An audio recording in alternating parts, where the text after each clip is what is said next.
এবং তোমরা যা করো তাও জানেন। তাফসির: আল্লাহ সবখানে উপস্থিত, তার জ্ঞানের বাইরে কিছুই নয়। মানুষের সকল কর্মকাণ্ড গোপন বা প্রকাশ্য সবই তিনি জানেন। ওয়ামা তা'তিহিম মিন আয়াতিম মিন আয়াতি রাব্বিহিম ইল্লা কানু আনহা মু'রিদিন।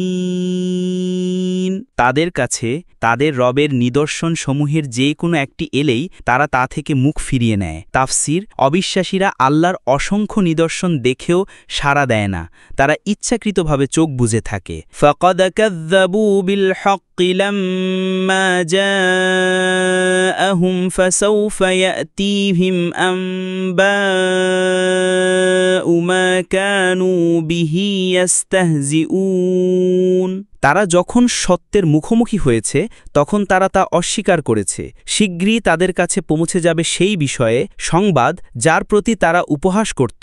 তাফসির: যারা সত্যকে উপহাস করে এবং অস্বীকার করে তাদের জন্য রয়েছে কঠিন পরিণতি। কিয়ামতের দিন তারা তাদের কৃতকর্মের ফল ভোগ করবে। একটি গুরুত্বপূর্ণ ঘটনা: সূরা আল আনআম এক রাতেই নাজিল হয়।